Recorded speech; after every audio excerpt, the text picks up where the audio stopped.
Welcome to the Man Cave Podcast with Dan Casper. What's up, everybody? Welcome to this episode of the Man Cave Podcast, brought to you by Hy-Vee and Toyson Ford. Dan Casper here with you as always on this episode of the podcast. We're going to talk some Badgers. We're going to talk some Badger football and hoops with Mr. RJ Cardinal coming at the second half of this episode. But since this is the first episode from the Packers win over the 49ers, that's where we're going to lead things off with this episode. So let's jump right into it. I'm tired of hearing the excuses from 49ers peeps or others making excuses for the 49ers. Yeah, they didn't have Brock Purdy. Okay, yeah, they didn't have Bosa. They were dealing with some injuries. Tough, you know what. That's part of the game. Nobody was going to make excuses for Green Bay with no Love weeks 2 and 3 and Malik Willis, who had just gotten there. And, even Jacksonville finishing off that game. I think it was Keyshawn Nixon after the game even mentioned it. It was like, hey, we played with our backup quarterback for 3 games and we won all 3 games. The NFL, okay? I don't care. Yes, a lot of teams, you lose your starting quarterback, you're going to take a hit. That happens. Your chances of winning going to go down. That's going to happen. But at the same time, it's a weak excuse. Okay, to me, it's a weak excuse, and a little bit of a weak excuse. I don't want to be over dramatic, like just how do I want to say this, like hard-headed Packers fan or anything like that. But my fanism's coming out here a little bit because we lost our quarterback for a couple games and he's been banged up, and we were able to go through it. We were able to stay alive and win some ball games and such. So while I get it, losing some big players, your talent is going to take a hit. That is going to happen. But it just seems like that was a lot of excuses. A lot of excuses coming out of the woodworks for this game. So, yeah, do better. Just do better. Anyways, back to the game itself. So, just felt like Green Bay wanted this one. I know a lot of the guys talked about, the playoff appearance and where the 49ers last year obviously knocked them out in that, and maybe that provided a little bit of motivation and such. It could. I'm sure it did a little bit there. But I want to specifically talk about a couple things from the game on Sunday. And let's start it off with the running attack. So Josh Jacobs. Obviously, when we talk about free agents, Packers, I think it's fair to say Packers nailed their free agent signings this offseason. Brian Gutekunst nailed them. So Xavier McKinney got his 7th interception. We've talked a lot about it, especially at the beginning of the season when he was getting interceptions left and right every single game there. And then Josh Jacobs, that side, I think surprised a lot of us if we go back to our memory banks, so go back to the opening day of free agency or legal tampering, whatever it was. And it came out, it was like Josh Jacobs would agree. It was like, okay. Well, all right, we got Josh Jacobs and Aaron Jones, and then Aaron Jones gets released. And there was a lot of Packers fans. A lot of them chimed in on this program. Didn't like the move, hated the move, that essentially we were subbing in Josh Jacobs for Aaron Jones. And I get it. I think a lot of us, I have yet to see a Packers fan or meet a Packers fan that didn't like Aaron Jones. We get it. Understand. But we are seeing a different style of running, different philosophy with Josh Jacobs there. I don't think Green Bay's able, and this is not a knock on Aaron Jones, it's just the type of runner that these two guys are. I don't think if you sub in Aaron Jones right now with this offense I don't think you're seeing a lot of the stuff that we are seeing in terms of this running game. Green Bay, top 5 in rushing, but we're seeing some grinded out. You look at those games where Jordan Love missed. I mean, Josh Jacobs put the team on his shoulder, put the offense on his shoulders, and that's how they win a game. And everybody in the world knew that they were going to run the football, and yet you couldn't slow them down. Credit to the offensive line for doing their jobs and doing a fantastic job at that too. But we are seeing why Goody and the Packers looked at Josh Jacobs and ultimately brought in Josh Jacobs. His style of run, I mean, he forced 15 missed tackles against the 49ers, for crying out loud, and then was the first rusher in 55 games to go over 100 yards against the 49ers. That's a credit to Josh Jacobs, but it's also a credit to Matt LaFleur. We are seeing different things. We are seeing creativity, a uniqueness in this running game that I don't know the last time we saw some of this. I mean, is it just straight up old school I formation, fullback in the backfield, turn around and you're handing it off? You're seeing so many motions. I mean, there's sometimes in there. If you're watching these last couple games, you know what I'm talking about. Where, I mean, how many fake handoffs to like 2-3 different guys is there? I mean, it's just one sweet little smooth motion. It's a snap. It's a fake handoff to a wideout. It's another fake handoff to somebody else, and then Jordan Love hands it off to Jacobs, and then boom, you got like 7 yards off that thing. There's so much misdirection and trying to create confusion on the opposing defense. It's like, dang. So I know, last week we played a clip from Dan Orlovsky from ESPN, and he talked about this was before the game against the 49ers, the creativity from this Packers run defense, and gave a lot of credit to Matt LaFleur. And I think you saw that on full display against the 49ers.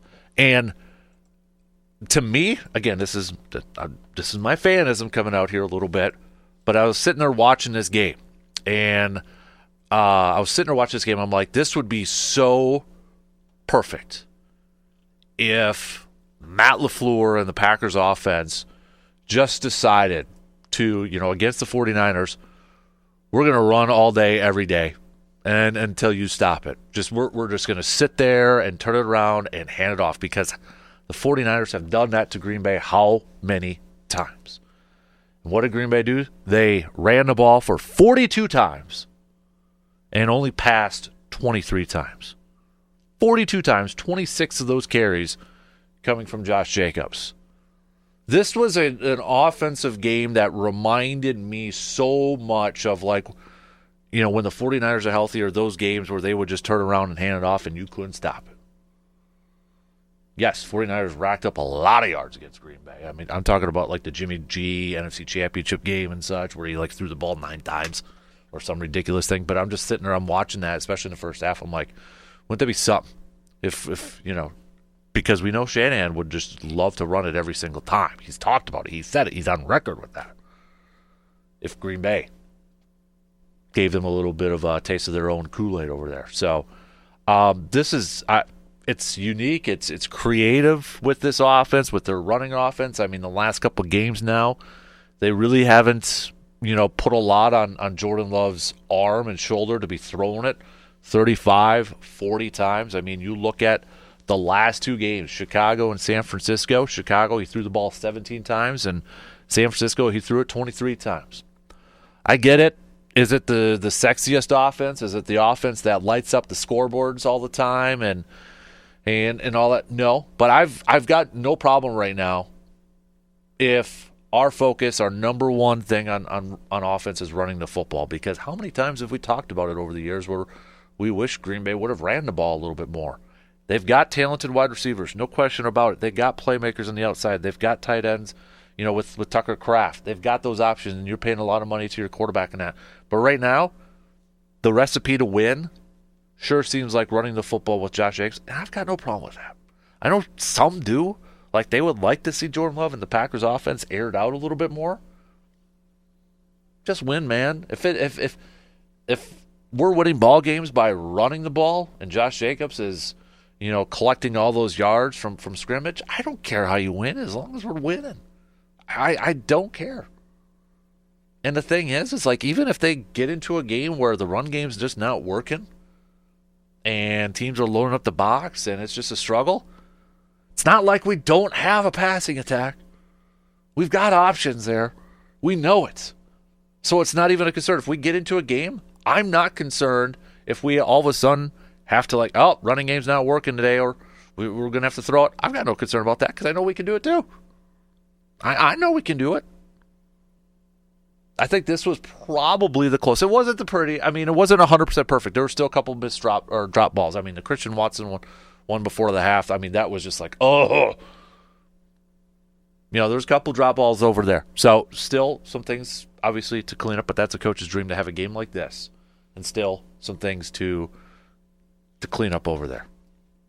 But I love what we are seeing from this run offense with Jacobs, but also the creativity and the uniqueness that we are seeing from LaFleur. All these misdirections and such. The motions, especially when you're going up against a linebacker like Fred Warner. We talked about that on Friday. Fred Warner, that's to me one of the best, if not the best, middle linebacker in football. Don't let him ruin the game and just be a playmaker all over the field. How do you do that? You do all that misdirection and motion stuff just to make him a half second slow in, making a play. And they did that consistently. Whether it was Jaden Reed going in motion and just kind of making Fred Warner pause, maybe just for a split second. A split second, though, can mean all the difference in the world. And so while I'm giving flowers to Jacobs and Matt LaFleur and that, got to give flowers to the offensive line for what they are doing. You look at numbers, if you look at like Pro Football Focus numbers, if that's one of the things you look at, Rasheed Walker, his pass blocking has been phenomenal as of late. But heading into that game against the 49ers, Pro Football Focus ranked the Packers offensive line number 1. Number 1. And I don't think they did anything in that game to make him fall from that spot. Number 1. That's fantastic for a group. We were like, oh, okay, they spent, Jordan Morgan's a first-round pick. Eventually he's going to be a starter, but there was questions that Rasheed Walker, is he ready to go there? How about the guard? Is it going to be Sean Ryan? Is it going to be Jordan Morgan? Is Zach Tom going to move over to center? Coach Butkus has done a fantastic job with this group. Luke Butkus over there has done an absolutely phenomenal job with this offensive line. It helps that this group has been healthy, that the starting 5 have been healthy and able to go out there, and you have that consistency. There's no question that continuity on that offensive line is a big bonus. And knock on wood, they're going to be able to stay healthy throughout the rest of this season. But that offensive line, whether it's been pass protection or opening up holes in the running game, have been absolutely fantastic, and the numbers prove it. And speaking of fantastic, got to give some love to Quay Walker. Watching that game, it felt like, okay, Quay Walker's having a game. It felt like he was having a game. And I was just like, okay, he's kind of popping up. There's a couple plays, meeting Christian McCaffrey and taking him down right away and not allowing him to pick up extra yardages and that. It felt like, okay, this is a Quay Walker game. It looks like he's having a game. And again, if you are a Pro Football Focus believer, he was rated as the top defensive player in this game. 91.4. 91.4. That's elite. That's an elite grade. He was awesome. Awesome in that game on Sunday. This is what we have wanted to see from Quay Walker for a long time. I think it's probably one of his best, maybe it's his best, but easily one of his best games of his career. He just finally looked like the guy that we have been wanting to see. We've been complaining about that, like, come on, first round pick, you got the athleticism, we know it, just put it all together, man. And it finally felt like that was a game for Quay Walker. It's just one game. I understand it's just one game, but you gotta hope now, and this is the hope, you gotta hope it's like, okay, we've seen him do it. We've seen him do it, and I know Christian McCaffrey's still working his way back in that. but we've seen him do it. Can he start to build upon that? Can he, what do we like to say, stack success? Can he continue to do this at a consistent rate? You know, another guy that had a solid game, Javon Bullard. Heck, Lucas Van Ness had the 4th highest ranked defensive grade. Brenton Cox Jr. had the 5th highest defensive grade. You had guys on the defensive side that we were like, okay, we want to see a little bit more from. And they did it. And they had themselves a good game. But Quay Walker, we've been hard on him, and I think rightfully so. We've questioned, what are you doing, man? What's going on here? And the guy had himself a great game. So for all the questioning and the ridicule that we have given him, let's give him some flowers, man. That guy had probably his best game, one of the best games of his career. And it made a difference. It made a difference with this defensive effort. Yes, they went up against a backup quarterback. I get that. I understand that. But the Packers didn't play down to that competition. How many times has it felt like, man, they just played down to their competition? Should have been a game that you just went in and dominated. And then when you see the injury report come, it's like, okay, Brock Purdy's not playing. Okay, Bosa's not playing. Oh, Trent Williams isn't playing. You know, I texted a buddy of mine. I'm like, if Green Bay, you know, they got to take advantage. They just come out and dominate this game. And they did it. They took advantage of San Francisco's mistakes, whether it was fumble recoveries, interception. I mean, San Francisco screwed up quite a bit. But the thing is, Green Bay took advantage of it. They took advantage of it. And I loved it. I loved it. They didn't play down in that competition. It was fantastic to see. Yes, a banged-up 49ers team. They're not as good as when they're all fully healthy. They got a ton of talent on that squad when they're healthy and ready to go. But that's how it just works in sports in that. Especially football. Guys are banged up. Guys are going to miss time. And I was just so happy to see that they took advantage of that. They took advantage of it. Your reaction, your thoughts from the game, what stood out to you, hit me up with some text, 715-830-1912, or on the socials or on the video stream over there. I you know, not to be all of a love fest here or anything like that, this team's just fun to watch. I mean, you know, even just the little things out there, too, to see. You know, when Romeo got down and, you know, he got hurt and ended up being a concussion. I don't know if anybody else saw this, but who helped Romeo Doubs off the field? It was the wide receivers. Jane Reed, Christian Watson, Wicks. I think it was Malik Heath as the other one. They all went out there. They were the ones to help him off. This group, this tight-knit group. You hear Josh Jacobs. Josh Jacobs was interviewed a lot after the game. And he got the game ball after the game. And he talked about this team. You could just feel, you can sense, you can feel like this locker room's tight. This locker room is close. This team overall is close. They're a tight group. And to me, I mean, it's always easy to root for Green Bay. Again, my fanism coming out, but this is just, it reminds me of a lot of these Brewers teams that we've seen over the years, this fun-loving group, a team that you can just like, okay, that's, like the phrase goes, that's an easy team to root for. And obviously, if you're a Vikings fan, Bears fan, Lions fan, no, it's not going to be the case. But it's just like, okay, I don't feel like there's a lot of drama on this team. There's no big egos that kind of shine through on, you know, the entertainment world or social media. And it's just, I don't know. It's a fun group. It's a fun group over here. And I hope they can continue going through this for the rest of the season for a deep playoff run. It's going to get tough, though, with Miami coming in. They're playing well. They're playing better now that Tua's back on board here. You got a team that's trying to get in with, still trying to get in with that playoff race because they're not going to win a division. I mean, Buffalo is so far ahead right now. It's like it just feels like Kansas City, Buffalo are going to finish 1-2 and anything other than that.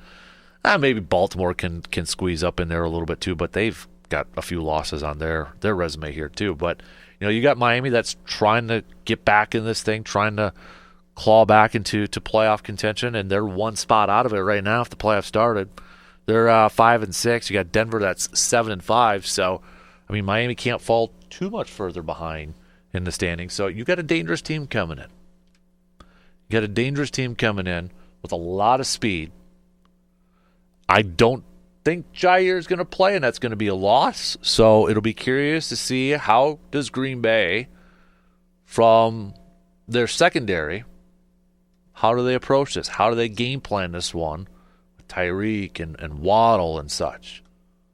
How do they try to slow down that speed? How do they try to limit the big passing plays, the big passing opportunities? It'll be interesting to see what Jeff Hafley has in store, what his game plan is going to be. I think it's going to be a good game on Thursday. I'm hoping, obviously, it's a good one. And then, right after that, you're at Detroit. That's going to be a boxing match. And I was just glad, too, to go back to the 41. The physicality was there. I thought a lot of times in that Chicago game, we looked a little soft. It looked like Chicago wanted it more.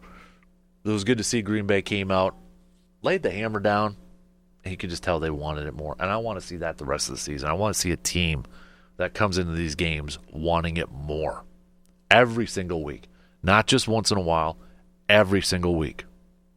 All right, let's take a quick break. I'm going to bring in RJ Cardinal, and we're going to talk some Badgers. Lots to catch up on with the Badger football team and basketball team coming up after these quick messages. Are you hosting family and friends for the holiday season this year? Hey, that can be pretty stressful trying to figure out what to prepare, who likes what to eat, and so on. Well, you can take some of that stress off your plate by simply visiting Hy-Vee in Eau Claire. Whether you will be tackling the cooking yourself or you need some help with preparing meals this holiday season, Hy-Vee can help you out in so many different ways. Whether you want to shop and save some money or you need help with some catering, Hy-Vee in Eau Claire has you covered. So stop on in and get started for your holiday preparations today. Family owned and operated, Toyson Ford is proud to serve the drivers of the Chippewa Valley with some of the most popular vehicles around Wisconsin and the country. They're committed to giving drivers from across the area the best in customer service with a top-notch selection of brand new vehicles to choose from, as well as an extensive inventory of pre-owned crossover, SUV, and trucks. Plus, with their expert finance, service, and parts centers in-house, they strive to be your one-stop dealership for all of your automotive needs. Visit them today at 1000 Chippewa Crossing Boulevard in Chippewa Falls. Let's bring in our Badger expert, Mr. RJ Cardinal, joining us here this morning. RJ, I got to imagine, I don't want to speak for you, but a lot of people grinding their gears about what they saw Saturday, a defensive performance where the week prior had a really good game against Oregon, and then they followed up by allowing 44 points to Nebraska, man. What the heck? I mean, right?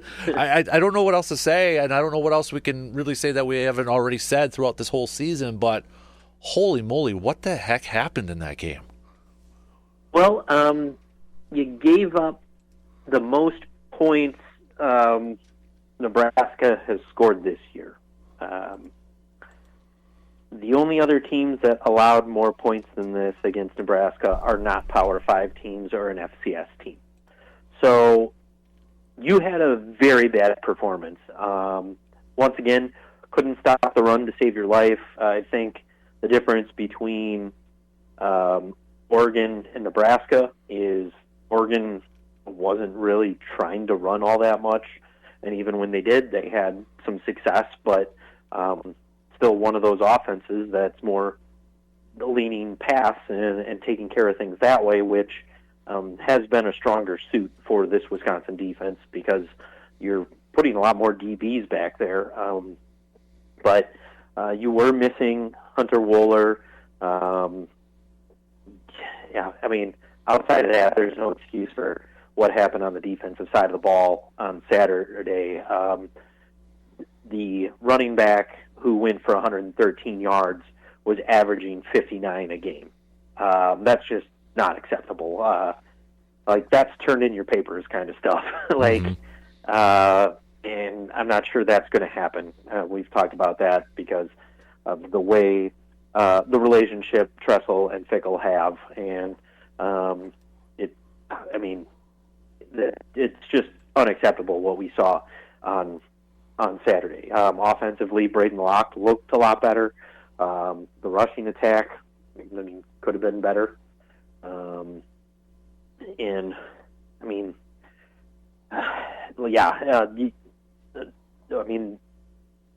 Saturday just was one of those final straw kind of games of the lack of discipline, the coaching staff not being situationally aware. When you scored in the fourth quarter and were then down, you were down 24 at the time, you scored and only went for the PAT rather than a 2-point conversion to make it a 16.2 score game, and you left it at 3 scores. It let me know everything that was going on Saturday. The coaching staff wasn't prepared at all for what they saw from a Dana Holgerson-led offense that, he doesn't, they talked about it most of the game. Doesn't care who a player is, still is calling people by their numbers because he doesn't know their names. He's been there 3 weeks. And he's putting in people he sees in practice that are going to make that team better. So there are guys who have now hit the transfer portal or are announcing their intentions to hit the transfer portal when it opens at Nebraska, because Nebraska is moving forward in a way that is going to be beneficial to them. We might be at a point where we were in a position much like Nebraska was 20-some-odd years ago when they fired Frank Solich, and a guy who was averaging 9 wins a season, making major bowl games, making New Year's Six bowl games, and I know it was a different time, but making bowl games and being a banner of consistency, and we might be at the beginning of that point. The recruiting is going well, but those guys aren't playing. For one reason or another, we see 4-star kids as freshmen playing at other schools. I don't understand why that can't happen at Wisconsin. It hasn't happened under most regimes here, but everybody seems to think 4-star athletes can't start playing right away. And that includes fans who still are saying, give him time to get his own guys in here. His guys are here. You got 2 cycles of transfers, 2 cycles of recruits, and the bare cupboards that were under Christ, 8 of the starters, I think I heard a stat, were still Christ guys. And, people want to point to that. If they're still starters, why are we talking about him not having his people here yet if old Christ recruits are being the starters here? You can't have it both ways. Either his guys are here or his guys aren't good enough. Mm-hmm. And I would think in really 4 cycles, I guess you could kind of say it, because you have 2 classes in each, I would think something would be there defensively by now. Offensively, I know we had a change at coordinator. They were huddling up. I think Braden Locke said it was the first time he's huddled in his career. People had wristbands on. It was more of a offense that, still what we've seen, but, I think they needed a huddle for the sake of everybody. Yeah. To move forward. But, missing some people on offense as well. It seems to be the theme of the Luke Fickell era so far. Injuries, but we'll see what happens this week. Defensively, I'm not too optimistic, since you're actually going to have a running back who can run and be a pass catcher out of the backfield. As I think many people thought last Saturday was rock bottom, I still think this program has, and it sounds bad to say, they can go deeper than what we saw Saturday.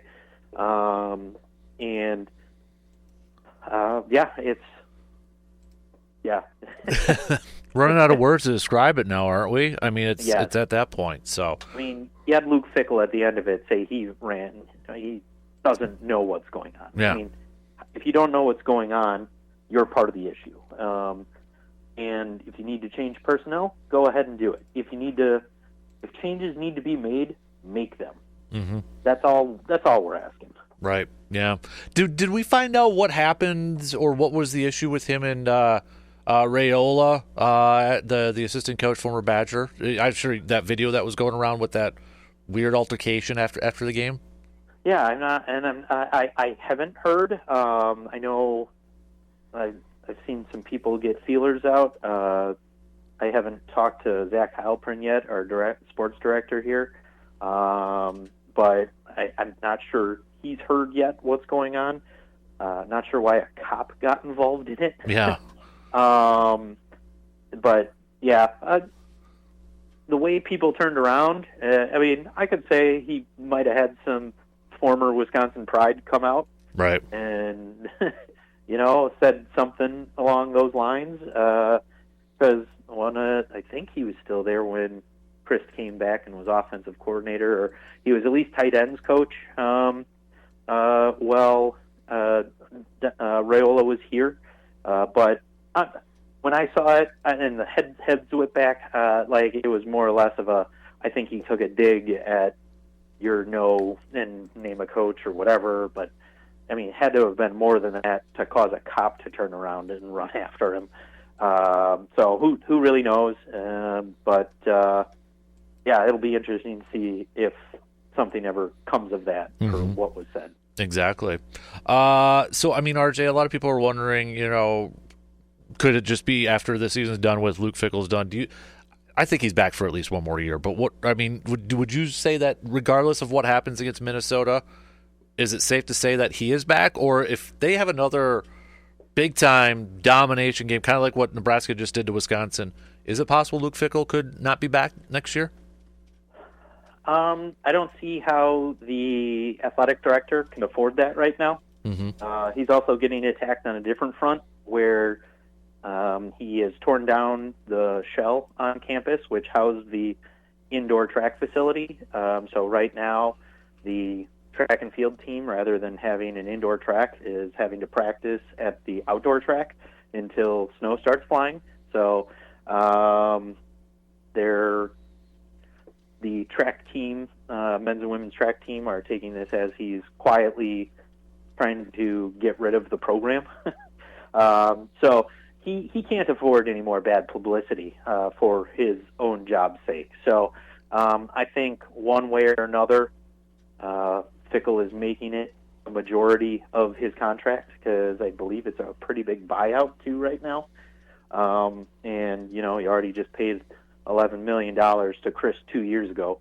Don't want to be paying another guy to get out of here, and you'll be starting at square one with this team again. I mean, still could be starting at square one depending on how many people enter that transfer portal this offseason, which I forget when it opens now. I know they changed the date, so it's one of those things. It's kind of hard to follow, but what are you going to do? Mm-hmm. But yeah, I think he's still around. He'll be allowed to make his changes.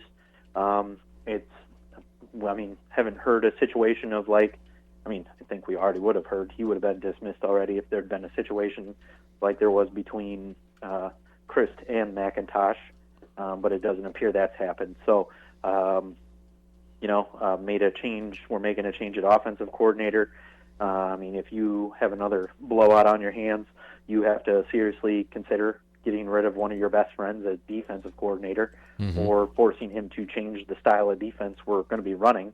It's one of those, going through years, I don't remember a defense being successful in the Big Ten that had more DBs on the field than linebackers and D linemen combined. And who knows, maybe they're running this out of necessity because of the lack of depth at the defensive line. But really, something's got to change, and there are certain teams you don't have to respect the pass for.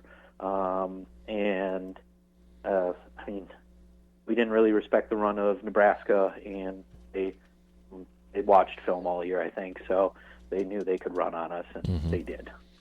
Talk more about the Gopher game coming up here, but move to a positive thing. This Badger basketball team remains undefeated after winning the Greenbrier tip-off tournament, which, I mean, that was in a hotel ballroom, it looked like, RJ. I mean, I never would have expected it. Some of the photos and videos I saw there, I was like, really? That's where we're having a tip-off tournament? But anyways. And then you even had a stage at one end. So it kind of reminded me of, some of the rural area gyms that also double as auditoriums. Right. And then championship game, the shot clock wasn't even working, so the PA announcer had to go count it down for everybody. It was the weird thing is, I feel like I couldn't hear that on the broadcast, so maybe I just wasn't paying enough attention. But people are like, oh, I could hear it. I'm like, I don't think I could. Yeah, I couldn't really either. But then, I saw everybody's on Twitter was talking about it. So yeah, and I know on the broadcast they mentioned they had to do it because the game was first delayed by a 3 overtime game. Yeah, and then then it was delayed even further as they were trying to fix the shot clock. And I know they were explaining how that was going to go down. But it's still kind of funny that somebody had to be like, Ted. 5, 4, 3, but pretty crazy deal there. Good tournament. It puts especially that second game against Pitt. Wisconsin now is the only school in the country to have 2 wins over Ken Palm top 25 teams. I forget, there's 20 some who have 1 versus 1 team, and Wisconsin is the only one with 2. So. Good things happening so far. Still scoring 79-plus points a game for the first time ever in program history through the first 7 games or through however many games. It's going to keep happening until we finally see the stat. This is the first time Wisconsin has scored under 79 points this year. Yeah. We already had a couple people mention that the 79-point thing. So yeah. You're seeing John Tanji and all that in a bag of potato chips, and to think he wasn't getting a bunch of offers due to an injury last year because he went from Colorado State to Mizzou, got a medical red shirt. Here in Madison, we had a couple of callers be like, well, just wait till he shuts it down in the second half. Because some other schools contacting him about playing there next year. Well, I got some good news for people. He's technically a grad student now, so right. He's not going anywhere else. And as he's playing better, if his goal is to get to the NBA, he's doing pretty well for himself. 60 of 63 from the free throw line this year, and looking like a upgrade over AJ Storr, which a lot of people didn't think could happen. Mostly because they pointed to where he was last and saying, why can Wisconsin only get these group of 5 teams or these mid-major guys to come on here? Well, they have to be pretty cost-efficient, and the system has changed a little bit. There's still some structure you can see of the swing with the cutting of anybody towards the hoop and playing from the outside in, but it's opening up a little more, and I think guard, as the talent came in, and we saw it with the Final Four run, Bo Ryan tweaked things a little bit with the swing offense, and Greg Gard is doing that too by allowing outside of the system to take more threes. There's still opening of the floor and making those cutters, being able to get to the line, and they're getting to the line a lot more than they have in the past now, and they're making a lot more of those free throws. So it's one of those things where we didn't see Wisconsin doing a lot of, where they were taking more threes, but at the expense of going inside and getting fouled, and now they're doing that. And we're seeing, I think, the evolution of the swing to what Greg Gard wants to run. And if you're a wing now watching Wisconsin play, and you see, because it's not like AJ Storr was bad here, but I mean, Wisconsin's starting to run a system, I think, that could be a little more appealing to not just transfer guys, but some high schoolers coming out of as direct as 18-year-olds. Right, exactly. So, Chicago State coming up at the back end of this week. I'm looking forward to that Marquette game. I think that's going to be a fantastic matchup between these two teams. Yeah, and that'll be their third top 25 10-pound opponent, so they'll have a good challenge there. And, I mean, if Marquette gets a win there, I think they already have a win over, I think, Purdue, a top 20? Yeah. So either way, somebody in that matchup is adding another quality win to their record. And it's one of those you'd like to see the other two Wisconsin schools in Milwaukee and Green Bay do well as well. And this can be a basketball state. I think it has been. But, I mean, look at the amount of talent that's going elsewhere, because they're not really going to Marquette either. So it's definitely a good year for Wisconsin basketball. And I know it'll make Marquette's year if they end up beating Wisconsin, because they've had a couple of NCAA runs and lost to Wisconsin, a less superior Wisconsin team. And I think Greg Gard is undefeated for Shaka Smart right now. Oh, wow. So I think I heard that as we're getting near the game, because I know he's not undefeated in general versus Wisconsin, but I think versus Shaka Smart he is. Interesting. So, yeah, I might have to go check my facts there, right. And I'm pretty sure somebody will call me out for that if I'm wrong.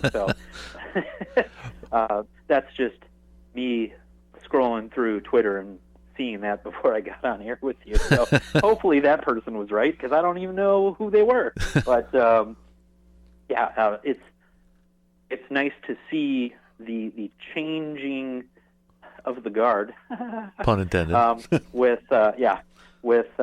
this team, and seeing the evolution of the offense to kind of go along with the rest of college basketball. Now, we have seen defense take a little back step, but if you can score, you're going along with the rest of the country here, who are playing in close, high-scoring games. Who would have thought, RJ, I threw this out earlier, but who would have thought if you go back to, let's say, January, December of 2023 to where we're at now, and we would have said maybe Greg Gard and the Badger basketball team trending way up higher, more than Luke Fickell.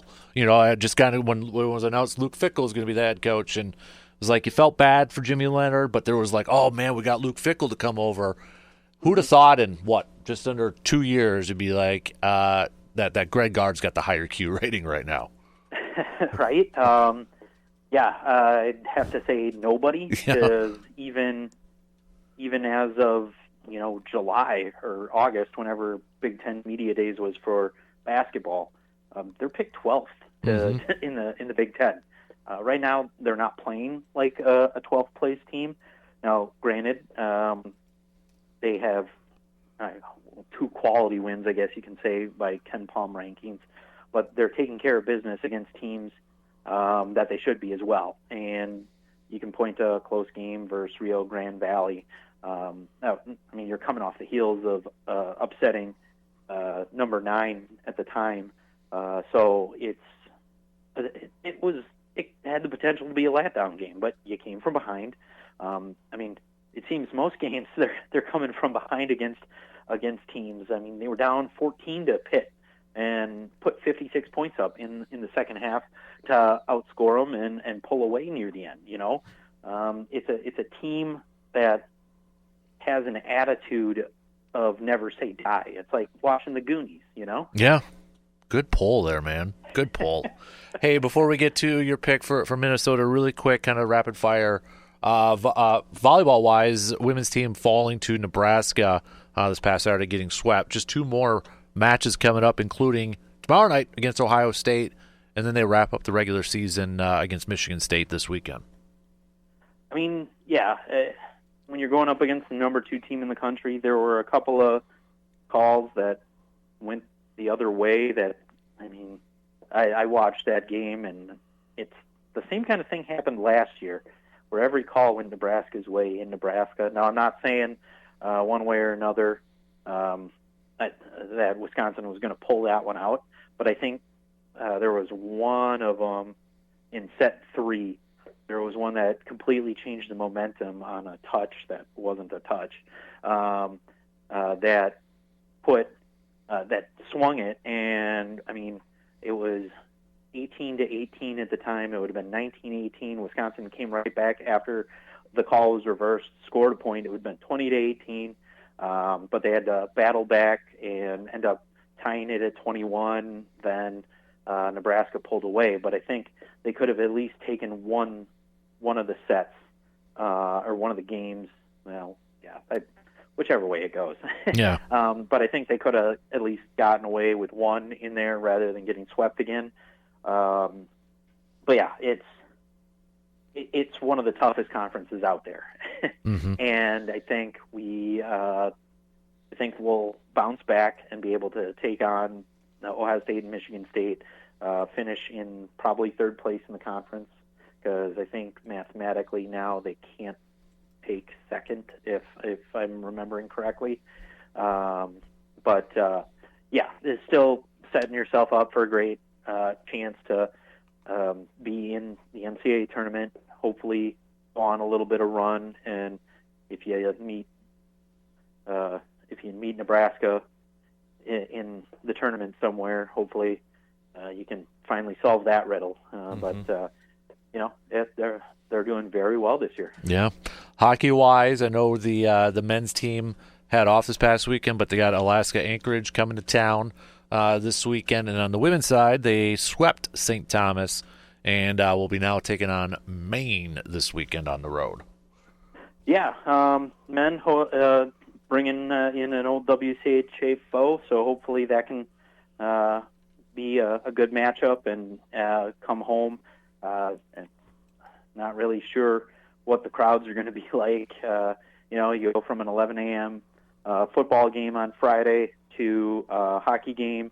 I know Saturday they're doing a Joe Pavelski night. I'm not sure if that's involving a retirement of his number or just putting his name in the rafters, but he's getting honored on Saturday night. Hopefully we can get a crowd there, but it's a little bit of a odd timing to have a Joe Pavelski night when students might not necessarily be in town. Right. So, hopefully you can get something going. You just 2 weeks ago swept Penn State. Hopefully you can keep that momentum going at home and get a sweep of the Seawolves. Mm-hmm. All right, Battle for the Axe, Black Friday. What's your prediction for this one, man? Well, with Minnesota being able to run the ball and have a pretty decent mix, their starting running back has all-purpose yards over 1,000 yards, 730 rush yards. So they have a competent run game. It has all the points of Wisconsin going 5-7 and having to rely on academic progress rate. I guess the good thing is they are playing in a lot of close games. Their last non-one score game, either way they went, was they blew out Maryland. Other than that, they lost to Iowa 31-14. But I'm kind of leaning the Gophers on this one and putting it at 28-20 Minnesota.